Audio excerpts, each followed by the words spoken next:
Aloha. So we got Tom Hartman here. He's a fairly centrist, a little bit to the right, but center right, like David Pakman style guy.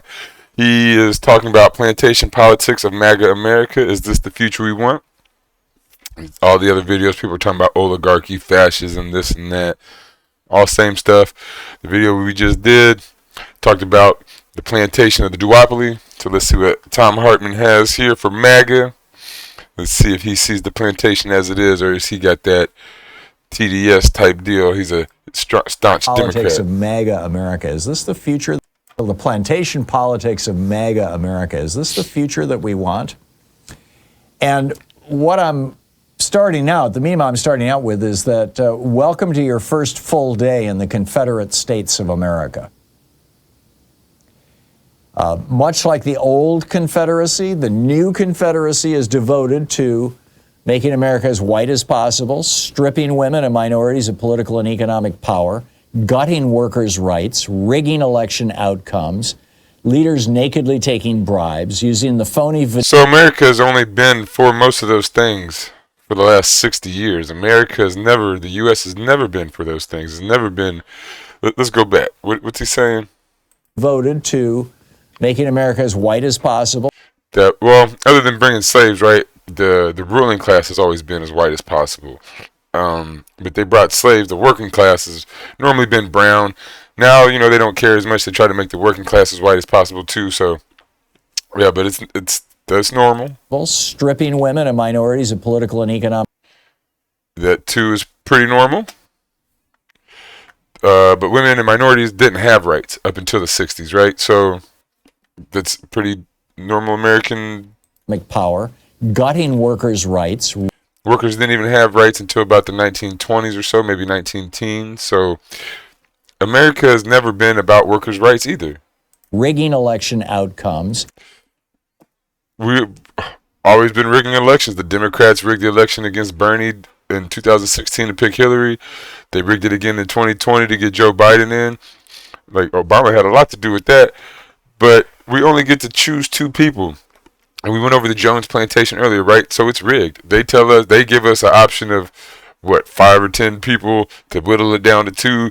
And it's just oligarchs. They're all oligarchs. It doesn't matter. Leaders nakedly taking bribes, using the phony veneer of Christianity to justify brutal policy. Christianity is why we have the U.S. Manifest destiny. The Christians came over here and killed everybody because their God said it was okay. And they were better than everybody and they were allowed to do so. Like, I don't understand why people act like this isn't the norm. We're trying to change the norm, right? Like, if you're on the left, Green Party, if you're trying to DSA, if you're trying to make it better for everybody, you're trying to change America from what it was. You're not trying to keep it the same or go back. Making queer people invisible, reconfiguring schools for indoctrination, having militias terrorize minorities and their opponents, and maintaining a Man, we were doing the Pledge of Allegiance when I was young. Schools have always been indoctrination. Government of, by, and for rich white men. So that's how the U.S. started. We talked about this earlier on the previous video. I'll link it at the end of the description or the end of the video. He's just describing what America was meant to be. Now, us on the left, minorities, women, we want to change that, right? We're doing all we can to make it for everybody. But the main setup of America was for just rich white men, landowning white males. And that last point, I mean, never before in American history have we seen a group of men representing so much wealth and so much power as we saw yesterday, $1 trillion worth of wealth. That's insanely stupid. Nobody's had $1 trillion worth of wealth before because they just didn't have that much money. But that much power, that much control over land and whatnot, the Rockefellers, the plantation owners back in the day, it's just silly. It's just nonsense to act like Trump and these people are new. The oligarchy is not new. This fascist regime is not new. The monarchy, whatever you want to call it, it's all the same. It's what it's been. It's what it was set up for. That's why Donald Trump's grandfather could come here, make the money, pass it down to his dad, and pass it down to him. Where when black people got money, it got stolen from them. Look up Tulsa, Oklahoma. Even Native Americans. Look up the Osage tribe. All kinds of people that weren't white got money and they just took it. They stole it from them and gave it to white people. White people got to keep the money and pass it down. That's what this country is. Sitting there with Donald Trump. And, and they got better seats than any member of Congress or, pretty much anybody. I mean, this is his priority. He is establishing an oligarchy and proudly proclaiming it for all practical purposes. He is not establishing an oligarchy. He is maintaining an oligarchy. Make America white again. Back in 1924, we got an Immigration Act. It was called the Immigration Act of 24, right? That said that immigrants to the United States must be allowed by our court system based on maintaining the racial balance of the United States in 1890. Now, the reason why Republicans, and it was Republicans who ran the country in 1924 when this was passed, the reason why this was, I believe, the Harding administration. The reason why Republicans said as of 1890 was because during the roughly 20 years between 1890 and 1910, there was this whole slew of Italian and Greek immigrants into the United States, into the East Coast of the United States. Leonardo DiCaprio made a movie about this, The Gangs of New York, about basically the conflict between the relatively darker Italians and the lighter and redheaded and blonde and whatnot Irish and Scandinavians, but principally the Irish. Well, that law said that you had to maintain the racial balance that was here in 1890.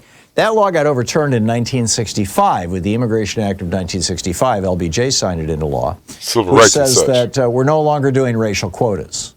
And as a result, a lot of black and brown people started coming to the United States. And the result of that was that 2014, just 11 years ago, was the first year that non-white children outnumbered white kids in the nation's public schools. So that's probably this year or next year will probably be the first year that non-white kids outnumber high school graduates. Although, we'll see. So the process of making America white again is step one is to go back to blocking people from S-hole countries. In other words, black countries, number one. And number two, to attack the 14th Amendment. Now, the 14th Amendment says all persons born or naturalized in the United States and subject to the jurisdiction thereof are citizens of the United States. Now, the subject to the jurisdiction thereof was written in there to exclude Native Americans because their nations were claiming sovereignty and the children of foreign diplomats. They are not, or until the Native American Inclusion Act, which I believe was in the 1930s. I'd have to go back and look, but it was some time ago, but about 100 years ago. But until then, Native Americans were not considered citizens of the United States, even with the 14th Amendment. So that subject to the jurisdiction thereof clause has actually been a giant loophole in the 14th Amendment birthright citizenship. So what the Republicans are saying now, or at least the Trumpies, the Trumpsters, or whatever we're going to end up calling them, the Nazis, what they're saying is that if you're here illegally without documentation, you are technically not subject to the jurisdiction of America. America doesn't even know you're here. And if you're not subject to that jurisdiction, then neither is the baby that you have here. And therefore, that baby is not eligible for American citizenship. Now, this is no doubt, there will be a lawsuit. This is going to go to the Supreme Court. This is what Trump wants. And he's hoping that he can get 5 votes on the Supreme Court to say, illegal immigrants are not subject to the jurisdiction of the United States. And therefore, their children cannot be citizens. And therefore, let's strip the citizenship of millions of mostly Hispanics whose parents came to the United States illegally. We'll see how this plays out. Another part of Trump's plan, strip women and minorities of political and economic power. This starts with outlawing abortion or ending the right to an abortion in the United States. And then also making voting harder for black, Hispanic, Native American people, women whose birth certificates don't have the same name as their driver's license. This is a big problem. In many Republican That's kind of stupid because women take the last name of their husbands quite often. You're not going to change your birth certificate.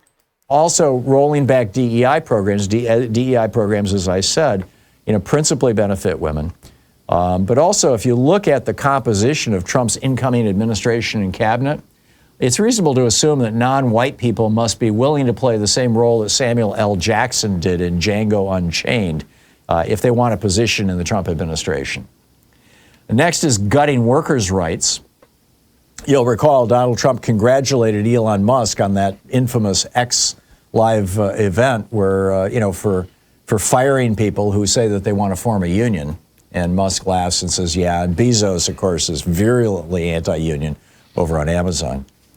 Rigging election outcomes. When the plantation oligarchs ended democracy in the Old South, in the 1840, 1860 era, they continue to allow elections. He's going to say the plantation oligarchs in the Old South and then talk about the oligarchies new. It's just being maintained. Like, they're so weird how they act like they don't know, but they do know. But Citrus, and only white men could vote. But if white men voted for people who were not the preferred candidates of the oligarchs who ran the Old South, they could end up beaten or even lynched. So now we've got, of course, the Supreme Court gutting the Voting Rights Act with the Shelby County decision. Immediately after that, in Republican-run states, 1,600 voting places were closed, the majority of them in black neighborhoods. Greg Palast, he's going to be on the program on Thursday about this, estimates that had this not happened and every eligible voter was allowed to vote and every vote was counted, Kamala Harris would be president today. So nakedly taking bribes, another piece of this. The governors of the Old South and the politicians of the Old South, danced to the tune of the oligarchs. A phony veneer of Christianity, another characteristic of the Old South that was used to justify slavery. Christianity is what brought America to the Indians, what brought democracy here. I don't understand. Manifest Destiny is what spread Christianity through the world. Making queer people invisible. They want to, Trump outlawed being trans yesterday by issuing an executive order saying there's only two genders. And next up, they're going to go after gay marriage and gay adoption. Using schools for indoctrination, they want to micromanage school curriculum. Using militias for terror. It used to be the Klan. Now it's going to be, these other militia groups that we all know about. And Trump just, of course, released a whole bunch of these people. And the bottom line is that the oligarchy is here. The old Confederacy is being reinvented, only this time it's not regional. This time it's like tech bros replacing the plantation owners. And the big question is whether they'll be able to hang on to this or whether the people of America are going to rebel. And if we rebel, will Trump respond with violence? It's going to happen. How's this all going to play out in a year and a half in the 2026 elections? Stay tuned. Are we going to rebel? Depends. He's talking about Kamala Harris, like that would be something, like that would do something. Are we going to rebel? Are we going to go green, DSA, libertarian even? Now that'd be a rebellion. That'd be going anti-establishment. You're going to pick Gavin Newsom next time or Ossoff or Warnock or any stupid Democrat that's going to do the same thing that any stupid Republican is going to do. I mean, if you think that being a Democrat or voting for Democrats is like some kind of stand against the establishment, then you're obviously not watching news from across the spectrum.